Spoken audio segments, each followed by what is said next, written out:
હવે આપણે કેટલાક પ્રશ્નો કે જે પાર્ટ 5માં ઇમ્પોર્ટન્ટ છે, પૂછાઈ શકે એવા છે એક્ઝામમાં, એનું થોડું ડિસ્કશન કરી લઈએ. પહેલો પ્રશ્ન જે આપણે અત્યારે જોવાના છે એ છે, દુષ્કાળથી બચવા માટે કેવા ઉપાયો કરવા જોઈએ? એવા કયા ઉપાયો છે કે જેના કારણે દુષ્કાળને આપણે ટાળી શકીએ? કેટલાકને થશે કે કુદરતી આપત્તિ છે, પરંતુ કુદરતી આપત્તિને આપણે કેવી રીતે ટાળી શકીએ? પરંતુ આ એક દુષ્કાળ એવી આપત્તિ છે કે માનવીય ભૂલોના કારણે પણ વધારે આવે છે. તેવી કઈ બચવાનો ઉપાયો, કેવા ઉપાયો કરી શકાય, કયા પગલાં લઈ શકાય કે જેના કારણે દુષ્કાળથી બચવા માટે આપણે સફળ થઈ શકીએ, દુષ્કાળ ના આવે એના માટે આપણે સફળ થઈ શકીએ. તેવા કેટલાક ટોપિક છે જે આપણે ડિસ્કસ કરીએ અત્યારે. હવે આ પ્રશ્ન તમે સાથે સાથે લખવા પણ લાગજો કે જેથી તમે તમારા પાસે રહી જાય અને તમે જ્યારે ફાવે ત્યારે તમે તૈયાર કરી શકો. ચલો, પહેલું છે, દર વર્ષે વધુમાં વધુ વૃક્ષો વાવવા અને ઉછેરવા જોઈએ. અહીંયા વાવવા અને ઉછેરવા બંનેની વાત કરી છે. તમે સમજશો તો આ પ્રશ્નને તમારે બહુ મોડે નહીં કરવો પડે, તમે સમજી જશો તરત જ યાદ થઈ જશે. દર વર્ષે વધુમાં વધુ વૃક્ષો વાવવા જોઈએ તથા ઉછેરવા જોઈએ. ખાલી વાવવાની વાત નથી, ઉછેરવા પણ જોઈએ. કારણ કે ઘણી વખત એવું થાય છે કે ઘણા બધા વૃક્ષો વાવી દેવામાં આવે છે. 5000 રોપા વાવ્યા, 500 રોપા વાવ્યા, 1000 રોપા વાવ્યા, એવું તમે ઘણી વૃક્ષારોપણના વખતે કે કોઈ ઇવેન્ટ્સ હોય એમાં વૃક્ષારોપણ કરવાનો કાર્યક્રમ યોજવામાં આવે છે. પરંતુ એ વૃક્ષો પછી શું હોય, ઉદાહરણ તરીકે 1000 રોપા વાવ્યા કોઈ જગ્યાએ, ખાલી જગ્યા હતી ને 1000 રોપા વાવ્યા, પણ 1000 રોપાથી કંઈ 1000 ઝાડ વૃક્ષો ઉગી જશે? નથી ઉગતા, કારણ કે ત્યાર પછી એની કાળજી લેવામાં આવતી નથી. એટલે વૃક્ષો વાવવા એ જ ઇમ્પોર્ટન્ટ નથી, પરંતુ તેને યોગ્ય રીતે એની માવજત પણ કરવી જોઈએ કે જેથી વૃક્ષોને વાવેલા હોય તે મોટા થાય અને વૃક્ષો બને. એટલે વૃક્ષો વાવવા અને ઉછેરવા જોઈએ. ચલો, બીજો ટોપિક છે, હવામાં ભેજનું પ્રમાણ જાળવવા માટે વૃક્ષ વાતાવરણને પ્રદૂષિત થતું અટકાવવું જોઈએ. હવામાં ભેજનું પ્રમાણ, હવામાં હંમેશા ભેજ હોય છે, પરંતુ જ્યારે વધારે ભેજ, એટલે કે એ જે બેલેન્સ છે કુદરત તરફથી મળેલું, તે જળવાવું જોઈએ. વધારે પણ નહીં કે ઓછું પણ નહીં, પરંતુ પ્રદૂષણના કારણે શું છે, ભેજનું પ્રમાણ આપણે ડિસ્ટર્બ કરી નાખ્યું છે. બરાબર જે આપણને કુદરત તરફથી મળેલું હોય એવા ટાઈપનું નથી. જેના કારણે આપણે જો એને બેલેન્સ રાખવું હોય, જાળવવું હોય તો પ્રદૂષણને અટકાવવું જોઈએ. આપણે ત્યાં પ્રદૂષણનું પ્રમાણ દિવસે ને દિવસે વધતું જાય છે, જેના કારણે ભેજ જળવાતો નથી અને યોગ્ય રીતે વરસાદ આવતો નથી, જેનું પરિણામ આવે છે દુષ્કાળ. હવે ત્રીજો ટોપિક છે, સિંચાઈ અને પીવાના પાણી મેળવવા માટે કૂવા અને ઊંડા અને રિચાર્જ કરાવવા જોઈએ. સિંચાઈ અને પીવા માટે પાણી જો જોઈતું હોય તો કૂવાને પહેલાં તો ઊંડા કરવા જોઈએ. કારણ કે કૂવા શું છે, વર્ષો પહેલાં બનેલા હોય અને ઘણા વર્ષોને કારણે નીચે થર જામતા જાય છે, માટીનો, રેતીનો, એવી રીતે. એના કારણે એ જે પાણી ભરવાની કેપેસિટી અંદર હોય છે તે ઓછી થતી જાય છે. જેના કારણે કૂવાને ઊંડા બનાવવા જોઈએ, અમુક વર્ષે એને ઊંડા કરાવવા જોઈએ તથા તેને રિચાર્જ કરાવવા જોઈએ, એટલે કે બીજું પાણી અંદર એડ થાય એના માટેના પ્રયત્ન કરવા જોઈએ. ચોથો ટોપિક છે, વરસાદના પાણીનો સંગ્રહ કરવા માટે ખેત તલાવડીઓ બનાવવી જોઈએ. ખેત તલાવડીઓ એટલે શું છે, મતલબ છે ખેતરમાં જ તળાવ જેવું નાનું બનાવેલું હોય, તલાવડી જે કહેવાય. તળાવ મોટું હોય થોડું, તલાવડી નાની હોય, એટલે તલાવડી શબ્દ વાપર્યો છે કે ખેતરમાં જ તળાવ જેવું બનાવવામાં આવે, તલાવડી બનાવવામાં આવે કે જેમાં વરસાદનું પાણીનું સંગ્રહ થાય વરસાદની ઋતુ દરમિયાન. અને જ્યારે વરસાદ નથી આવતો અને પાણીની જરૂરિયાત છે તો તેવા સમયે ખેડૂતો એ તલાવડીનું પાણી ખેતરમાં વાપરી શકે. એટલે વરસાદના પાણીનો સંગ્રહ કરવા ખેત તલાવડીઓ બનાવવી જોઈએ. ભૂગર્ભનો જથ્થો વધારવા માટે વરસાદના પાણીનું જમીનમાં ઉતારવા પ્રયત્ન કરવો જોઈએ. હવે ભૂગર્ભ જળનો જથ્થાનો શું મતલબ થાય છે અહીંયા? ભૂગર્ભ એટલે પૃથ્વીના પેટાળમાં જે પાણી રહેલું છે. આપણે ઘણી વખત તમે ખોદકામ થતું જોયું હોય, કોઈ પણ જગ્યાએ ખોદકામ થતું હોય તો થોડુંક ઊંડું ખોદ્યા પછી પાણી નીકળે છે. એટલે પેટાળમાં પાણી છે, આપણે પેટાળ સુધી નથી ખોદતા એટલું બધું ઊંડું, પણ થોડું પણ ખોદતા, ઘણી જગ્યાએ 5 ફૂટ ખોદવા જાવ તો એ પાણી નીકળે, ઘણી જગ્યાએ 10 ફૂટ ખોદો તો પાણી નીકળે. એટલે અમુક ઊંડાઈએ પાણી હોય છે.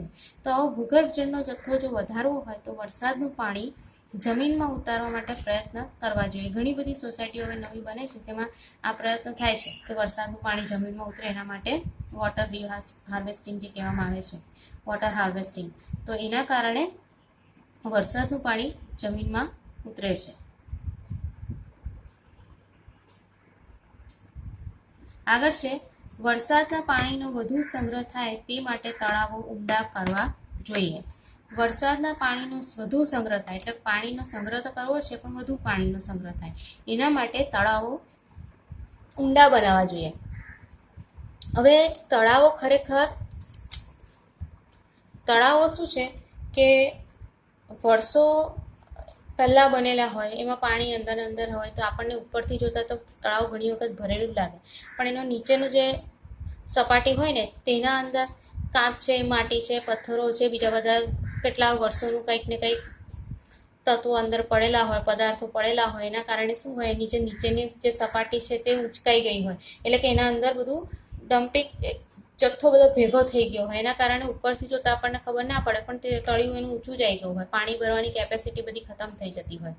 એના કારણે આપણે શું કરવું પડે તો થોડા સમયે થોડા વર્ષે વધુ પાણીનો સંગ્રહ થાય એના માટે તળાવો ઊંડા કરવા જોઈએ. એવું કરવામાં આવે તો વધારે જથ્થામાં પાણીનો સંગ્રહ થઈ શકે અને વરસાદનું પાણી રહી શકે વધારે પ્રમાણમાં. તો આ બધા ઉપાય છે દુષ્કાળથી બચવા માટેના. હવે આ જે પ્રશ્ન છે તે તમારે કેટલા માર્કનો પૂછી શકાય તો 3 માર્કનો પૂછી શકાય છે. આઈએમપી પ્રશ્ન છે, ઘણી બધી વખત પૂછાય છે પ્રશ્ન, એટલે તમારે બધા પ્રશ્ન શું કરવાનું મોડે કરી નાખવાનું અને લખી પણ કાઢવાનું. એટલે તમે આ પ્રશ્ન સાથે લખતા હોય તો વધારે સારું. હવે આપણે બીજો એક પ્રશ્ન લઈએ છીએ.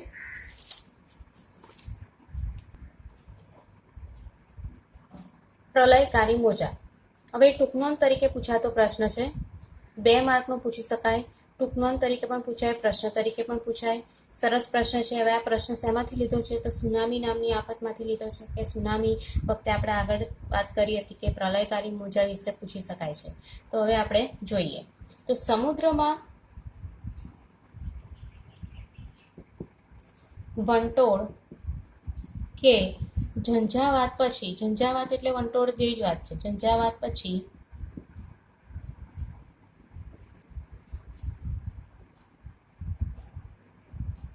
ઝંઝાવાત થતા મોજા જે મોટા અને શક્તિશાળી હોય છે.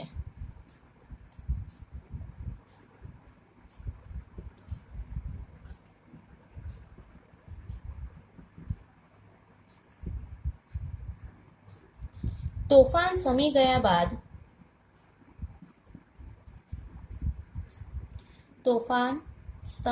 બાદ તે મોજાનો આકાર બદલાય છે.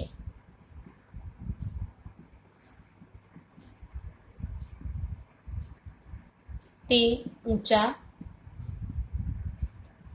અને વધુ તરંગ લંબાઈના બને છે.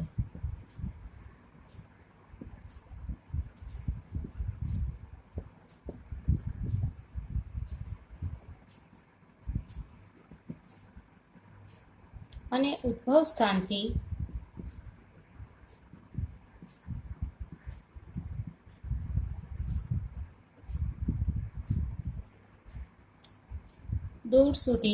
દૂર હજારો કિલોમીટર સુધી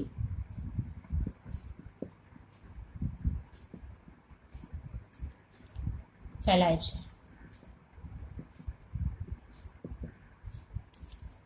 દૂર હજારો કિલોમીટરો સુધી ફેલાય છે. હવે આ જે મોજા છે તે સુનામીના મોજાની વાત કરેલી છે કે જે પ્રલયકારી મોજા તરીકે પણ ઓળખાય છે. જે સમુદ્ર કિનારે પહોંચે છે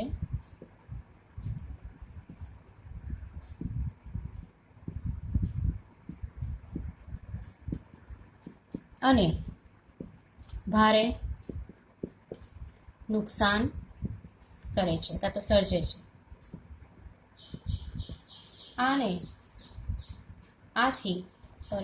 આથી તે પ્રલયકારી મોજા કહેવાય છે.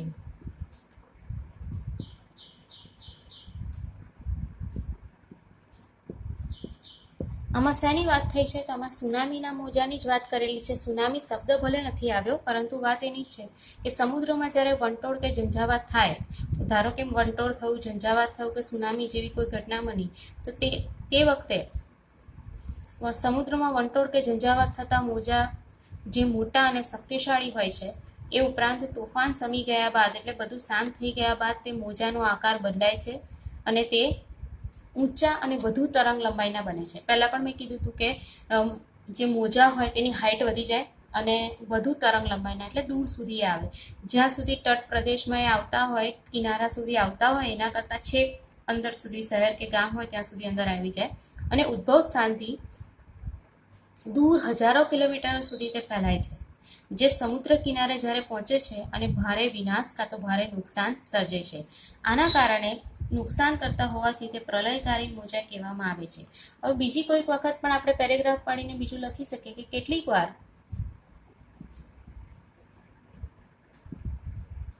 સમુદ્ર કિનારે, કાં તો સમુદ્રમાં પણ તમે લખી શકો, સમુદ્ર કિનારે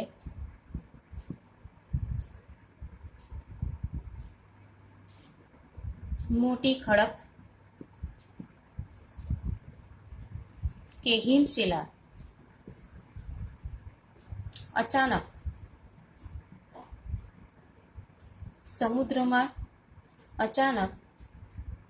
સમુદ્રમાં તૂટી પડે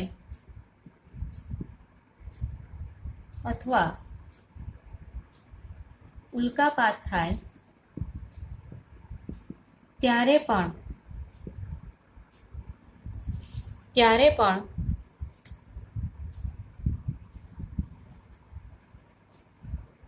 પ્રલયકારી મોજા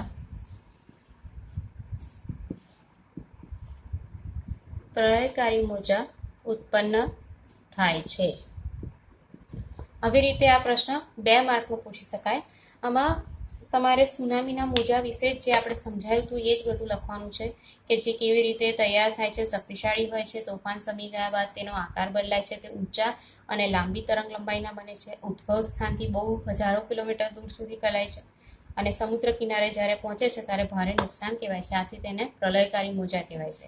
બીજી કેટલીક વખત બીજા કેટલાક સંજોગોમાં પણ આવા પ્રલયકારી મોજા આવી શકે, એની પણ વાત લખી દેવાની કે કેટલીક વખત જ્યારે સમુદ્રમાં મોટી ખડક પડે કે હિમશિલા અચાનક સમુદ્રમાં તૂટી પડે ત્યારે પણ, કે પછી ઉલ્કાપાત થયો હોય ત્યારે પણ આવા મોજા ઉત્પન્ન થાય છે. આવી રીતે આ પણ ઇમ્પોર્ટન્ટ પ્રશ્ન છે, એ પણ તમારે તૈયાર રાખવાનો છે. આગળ હવે આપણે ત્રીજો પ્રશ્ન ડિસ્કસ કરી લઈએ. એ છે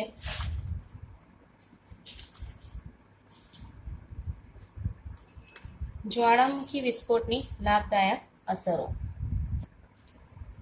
જ્વાળામુખી વિસ્ફોટની લાભકારક અસરો આ પ્રમાણે છે. એમાં આ ટોપિક મુદ્દાસર જવાબ છે, એટલે તમે અલગ અલગ મુદ્દા નવી લાઈનમાંથી સ્ટાર્ટ કરીને લખી શકો. તો પહેલું છે કે જ્વાળામુખીના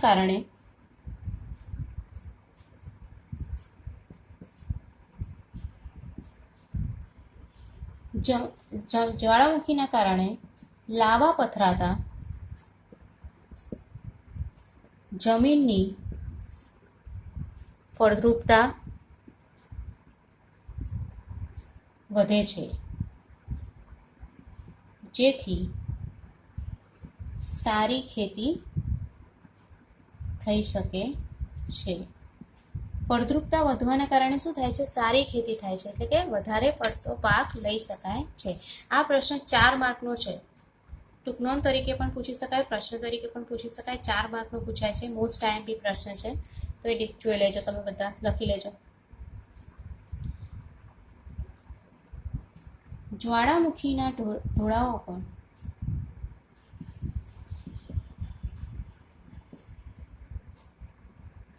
પોટાશયુક્ત માટીમાં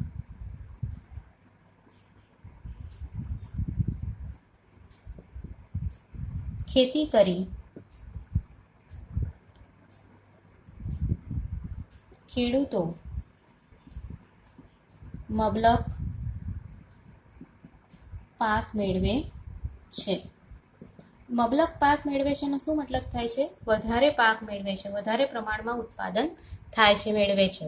વધારે સારી જમીન હોય તો વધારે પાકનું ઉત્પાદન થાય, એટલે ખેડૂતોને ફાયદો થઈ જાય, સારું લાગે, ઓછી મહેનતે સારો પોતાની ફળ મળે તો સારું લાગે એમને.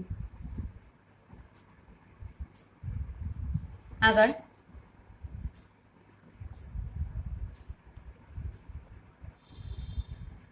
જ્વાળામુખીય વિસ્તારમાં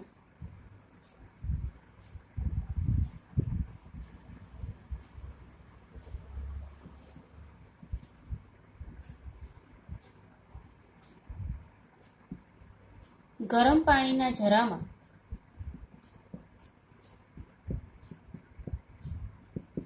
જંતુનાશક દ્રવ્યો હોવાથી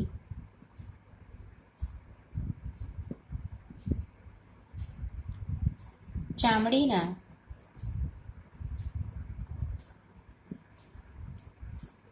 દર્દીઓ માટે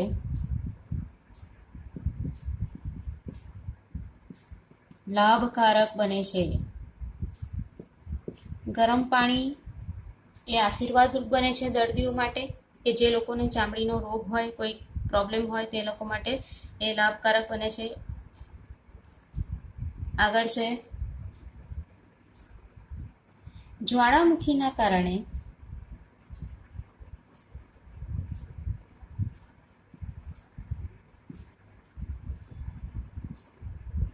પારો, એન્ટીમની, જસત, ટંગસ્ટન, કલાઈ વગેરે ખનિજો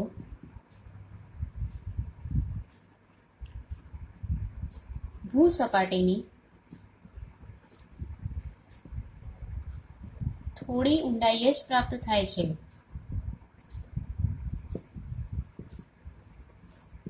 હવે આમાં શું છે, થોડી ઊંડાઈએ જ પ્રાપ્ત થાય છે, એટલે કે બહુ ઊંડાઈ સુધી ખનિજો મેળવવા માટે મહેનત નથી કરવી પડતી. એકદમ એવો મતલબ બી નથી કે જમીન સપાટી ઉપર જ હોય, પરંતુ જેટલી ઊંડાઈ પર હોય એના કરતાં ઓછી ઊંડાઈએ આપણને આ ખનિજો પ્રાપ્ત થતી હોય છે, એટલે એ પણ એક લાભકારક અસર છે. આગળ છે જ્વાળામુખી નળીમાં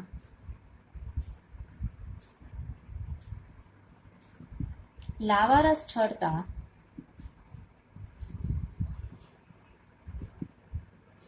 અને કાર્બન પર દબાણ આવતા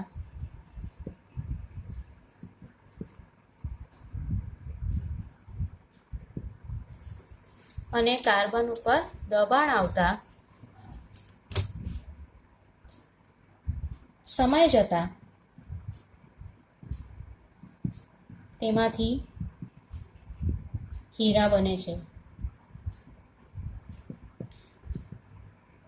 જ્વાળામુખી નળી એટલે કે જ્યાંથી જ્વાળામુખી નીકળે છે એ નળીમાં જો લાવારસ ઠરે છે, ઘણા વર્ષોની પ્રક્રિયા છે, જો કે આ તે તરત નથી થતું. લાવારસ ઠરતા કાર્બન ઉપર દબાણ આવતા સમય જતાં તેમાંથી શું મળે છે, તો હીરા મળે છે, એટલે એ પણ એક લાભ છે.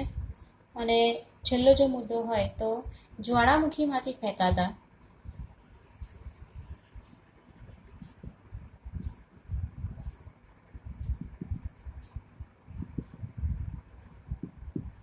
વિખંડિત ખડક પદાર્થોના કાં તો વિખંડિત ખડકોના નાના ટુકડાઓ, નાના પથ્થરો લાપીલી તરીકે ઓળખાય છે. નામ યાદ રાખવાનું, લાપીલી, આપણે ઇન્વર્ટેડ કોમામાં લખીએ, લાપીલી તરીકે ઓળખાય છે. તરીકે ઓળખાય છે એવી રીતે ના લખવું તો આપણે થોડું શોર્ટમાં પણ લખી શકીએ કે વિખંડિત ખડકોના નાના પથ્થરો લાપીલી ને મનગમતો ઘાટ અપાતો હોવાથી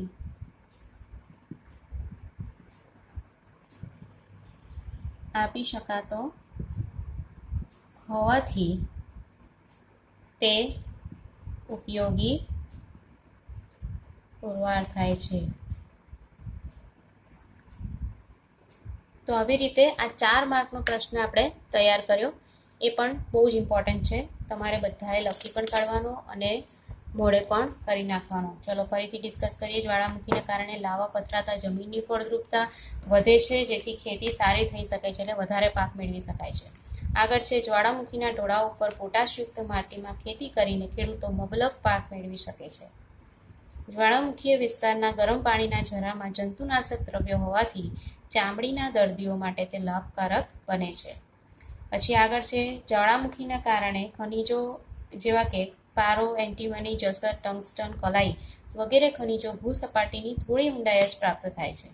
જ્વાળામુખી નળીમાં લાવારસ ઠરતા કાર્બન ઉપર દબાણ આવતા સમય જતાં તેમાંથી હીરા મળે છે.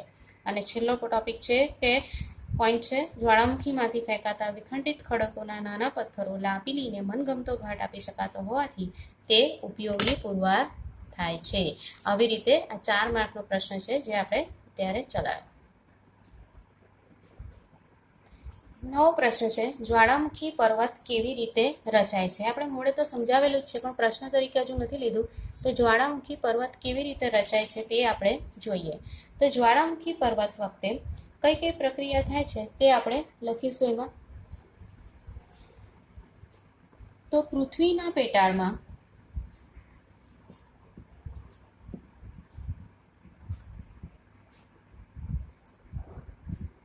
મેગ્માની નીચે રહેલા ભારે વાયુઓ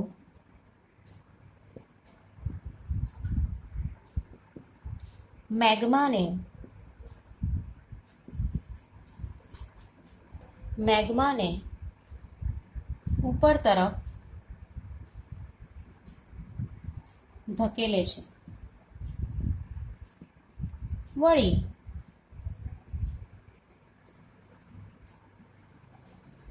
પૃથ્વીના પેટાળમાં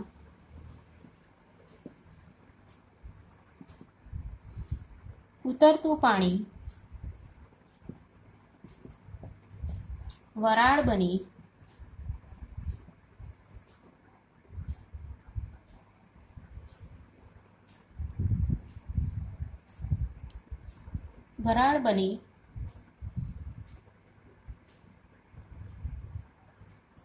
ઉપર તરફ એને બહાર નીકળવા પ્રયત્ન કરે છે. અહીંયા વરાળ બને છે એવું લખી શકાય. પછી લખવાનું આ વરાળનો જથ્થો કાં તો આ વરાળ પાણી કરતાં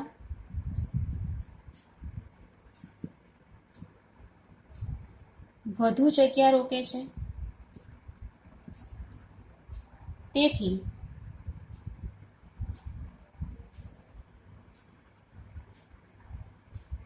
પૂરતી જગ્યા ન મળતા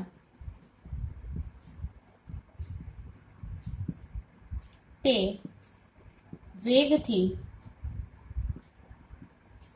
બહાર નીકળવા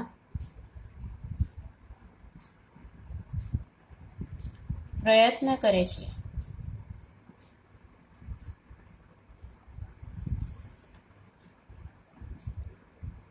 આ પ્રયત્નમાં તે પોતાની સાથે મેગ્મા પ્રવાહી મેગ્મા, ખડકોના નાના મોટા ટુકડાઓ,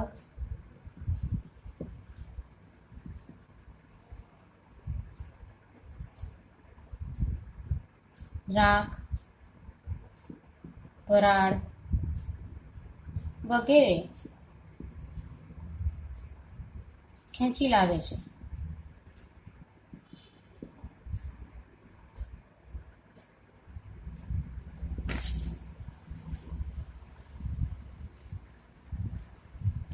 ભૂસપાટી પર આવતા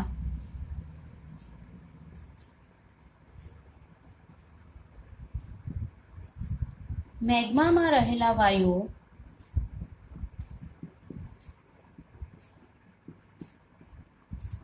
દબાણ મુક્ત બનતા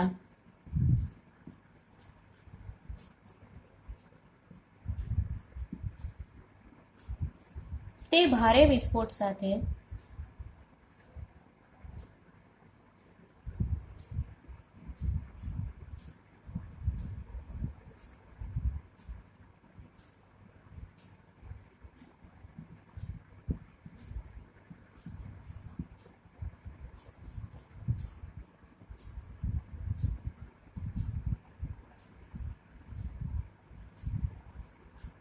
લાવા, ખડકના ટુકડાઓ,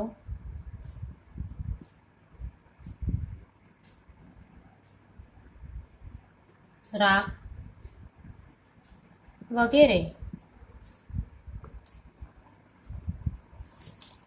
વગેરે આકાશમાં ઉછળે છે.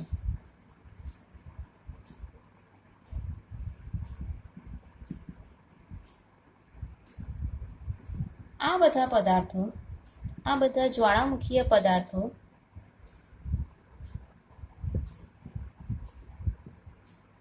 નીચે પડે છે અને શંકુ આકારનો ઢગ બનાવે છે.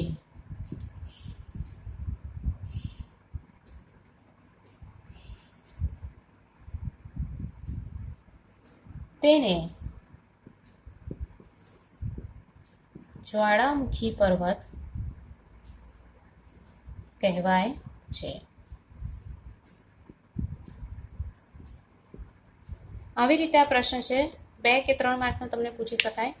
તો જ્વાળામુખી સમયે કઈ ઘટના બને છે તે જ આપણે એમાં લખવાની છે કે પૃથ્વીના પેટાળમાં મેગ્માની નીચે રહેલા ભારે વાયુઓ મેગ્માને ઉપર તરફ ધકેલે છે. આપણે જ્વાળામુખીના ટોપિક વખતે પણ તમને કીધું હતું કે નીચે જે મેગ્મા રહેલો છે તેની નીચે જે વાયુઓ છે તે વરાળ છે તે હંમેશા એને ઉપર તરફ આવવા માટે પ્રયત્ન કરે છે, ધકેલે છે, કારણ કે એટલી બધી ગરમી છે કે એ લોકો નીચેથી દબાણ કરે છે. વળી પૃથ્વીના પેટાળમાં ઉતરતું પાણી વરાળ બને છે અને આ વરાળ પાણી કરતાં વધુ જગ્યા રોકે છે. તેથી તે પણ પૂરતી જગ્યા ન મળતા વેગથી બહાર નીકળવાનો પ્રયત્ન કરે છે. એટલે વાયુ અને વરાળ બંને નીચેથી મેગ્માની ઉપર તરફ ધકેલે છે. આ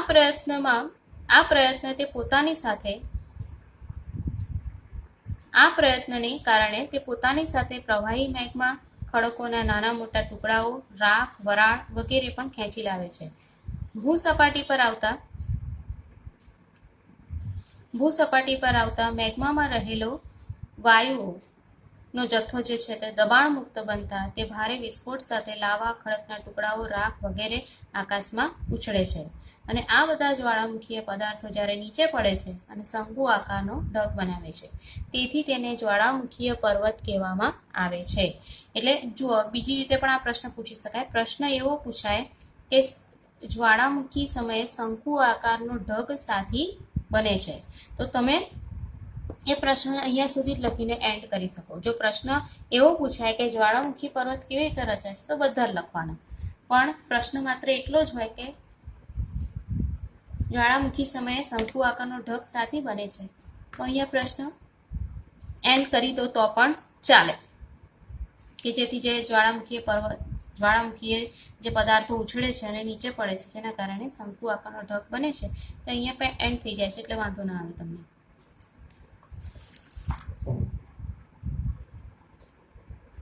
હવે સ્વાધ્યાયમાં આપણે જોઈએ તો કેટલીક ખાલી જગ્યા છે. પ્રશ્નો તો આપણે ડિસ્કસ કરી લીધા છે, ખાલી જગ્યા આપણે જોઈ લઈએ ખાલી કે ભૂકંપના ઉદ્ભવ કેન્દ્રને ખાલી જગ્યા કહેવામાં આવે છે. તો ઉદ્ભવ કેન્દ્રને આપણે ભૂકંપ કેન્દ્ર કહીશું. તો ભૂકંપના ઉદ્ભવ કેન્દ્રને ભૂકંપ કેન્દ્ર કહેવામાં આવે છે. આગળ છે બીજો, ખાલી જગ્યાના કારણે વન્ય સંપત્તિને ભારે નુકસાન થાય છે. વન્ય સંપત્તિ એટલે વનસ્પતિ, જંગલની સંપત્તિ કહી શકાય. તો કોના કારણે થાય છે, તો એ છે દાવાનળ. તો દાવાનળના કારણે વન્ય સંપત્તિને ભારે નુકસાન થાય છે. આગળ છે ભારતના દરિયા કિનારાના વિસ્તારોમાં કેટલીક વખત ખાલી જગ્યા સર્જાય છે. તો દરિયા કિનારાના વિસ્તારોમાં શું સર્જાય, તો કેટલીક વખત ચક્રવાત સર્જાય છે. અહીંયા સુનામી નહીં લખવાનું, અહીંયા ચક્રવાત આવશે. તો ચક્રવાત સર્જાય છે. આગળ ભૂસ્ખલનને કારણે